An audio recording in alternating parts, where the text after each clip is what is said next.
जब तक आप ऐसी चीजों को, ऐसे निम्न कर्मों को या इस तरह के निम्न आचरण को भारत से नहीं निकालेंगे, तब तक भारत श्रेष्ठ नहीं हो सकता, आत्मनिर्भर नहीं हो सकता। और इसमें कोई बहुत बड़ा विकट काम है भाई, किन्हीं राष्ट्रों को विजय करने के जैसा है, बहुत बड़ा इसमें शक्ति लगेगी, बहुत बड़ी बुद्धि लगेगी, कुछ नहीं लगेगा। सरकार चाहे तो बंधु एक भिखारी देश में नहीं दिखाई देवे।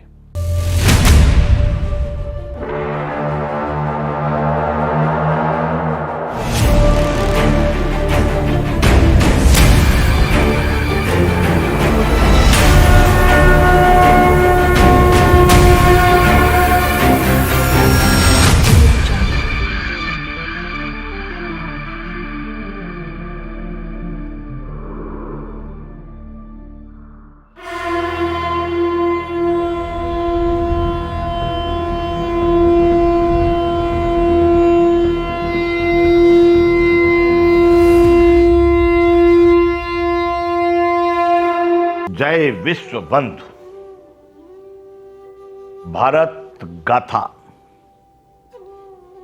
बंधुओं, ये कथा है भारत की। मैं शशिभानु राजयोगी गुरुवर विश्व बंधु भारत कथा कर रहा हूं। भारत कथा में अभी हमारा जो प्रसंग चल रहा है, जो विषय चल रहा है, वो है भारत का विश्व में अपना एक सम्मानजनित स्थान। इसका मतलब मैं ये कहना चाह रहा हूं कि अभी सम्मानजनित नहीं, मेरे विचार से ऐसा ही है। मान लिया ये तो सब अपनी अपनी प्रतिष्ठा में, अपनी अपनी सामर्थ्य में, मक्खी से लेकर गीध तक सब अपनी अपनी जगह में श्रेष्ठ ही है।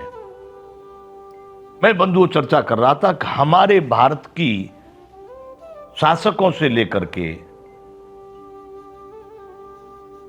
प्रजा से लेकर, नागरिकों से लेकर, साधु महात्मा, समाज सुधारक, जितने भी लोग हैं, कवि, लेखक, पत्रकार, सबका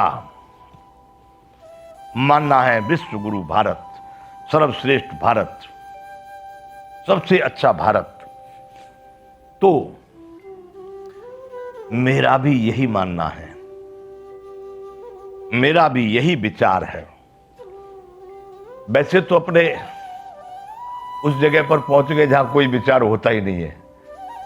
मस्त रहो, परम आनंदित रहो,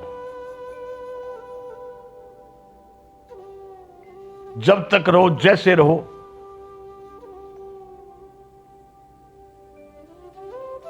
परम प्रसन्न रहो।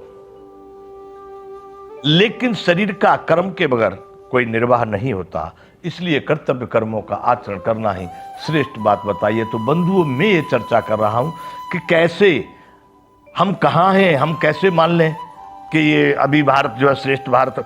मैं कह रहा हूं कि नहीं है, लोग कह रहे श्रेष्ठ भारत है।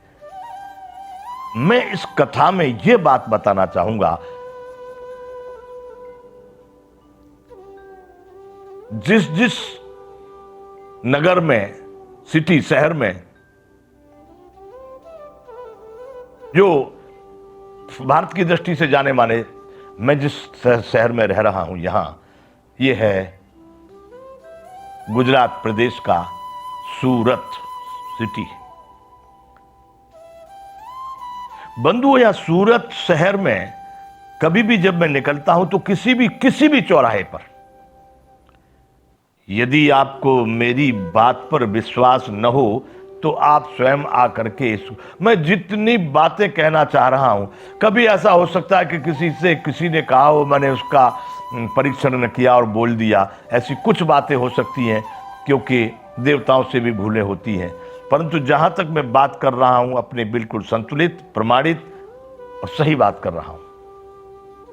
मैं यहां रहता हूं, जिस चौराहे पर भी आप गाड़ी जाके खड़ी कीजिए, रेड लाइट हो जाती है, लाल बत्ती, तो गाड़ी रोकनी पड़ती। इतनी देर में ही 2-4 केवल बच्चे नहीं, 5-7 वर्ष का भी होगा, 10-12 वर्ष का भी होगा, 25 वर्ष का भी होगा, पूरे उम्र की 50 साल की लेडीज भी होंगी, आदमी भी होंगे,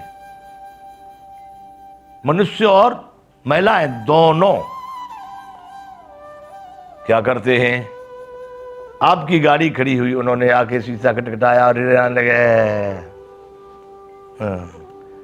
कोई कोई महिला अपने गोदी में बगल में बच्चे को लटकाए हुए हैं, एक साथ में खड़ा हुआ है, खाली खाली झूठा दिखाने के लिए हाथ पर पट्टी बांध रखी है।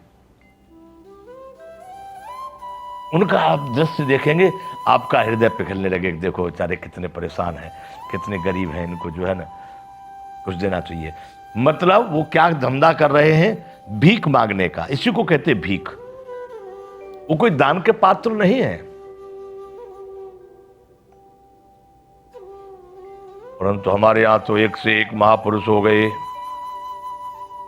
हमारे एक शायद रहीमदास जी एक पहले संत हो गए भारत में। उनकी किताब हम जब पढ़ते थे तब एक दोहा पढ़ा था कि रहीमन वे नर मर चुके जे कहूं मांग न जाए। मर गए, ये कहीं मांगने निकल पड़े, मतलब मर गए। और उन्होंने एक लाइन और बढ़ा दी उसमें कि उनसे पहले वे मुए जिन पर निकसत ना।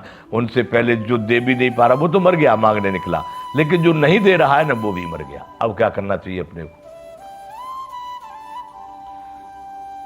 यह है आत्मनिर्भर भारत। इसी को कहेंगे विश्व गुरु भारत। इसी को कहेंगे कि विश्व देख रहा है हमारी तरफ कि हम कहां पर हैं। हम विश्व गुरु बनने वाले हैं, हम श्रेष्ठ हैं। भीख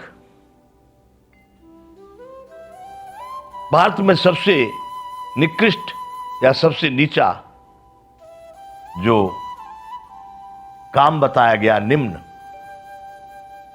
कर्म, वो भीख।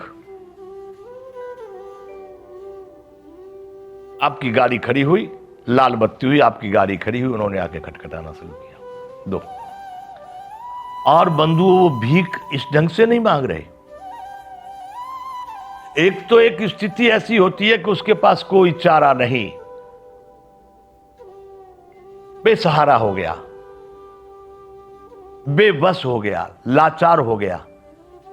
अब ऐसी स्थिति में वो कभी निकल पड़ा अपने पेट पोषण के लिए, अपने जीवन के लिए, वो बात दूसरी है। यहां पर ये जो भीख है, ये आयोजन पूर्वक आयोजित भीख है।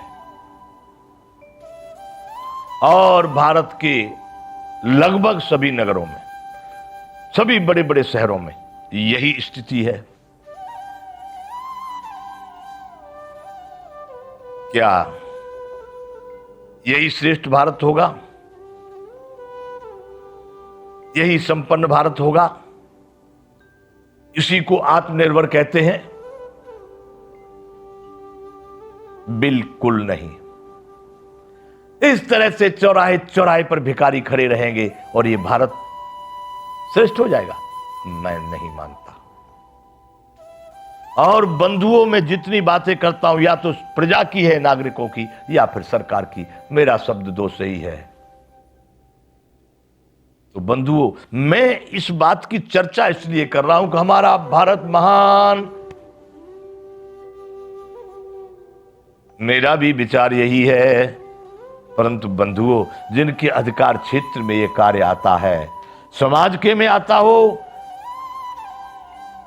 समाज सुधारकों के में आता हो, पत्रकारों के में आता हो,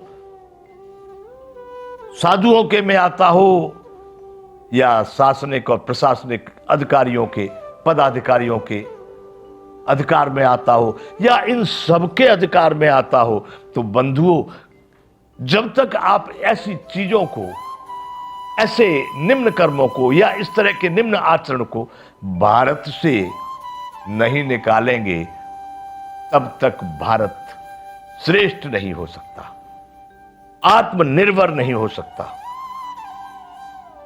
और इसमें कोई बहुत बड़ा विकट काम है भाई, किन्हीं राष्ट्रों को विजय करने के जैसा है। बहुत बड़ा इसमें शक्ति लगेगी, बहुत बड़ी बुद्धि लगेगी, कुछ नहीं लगेगा।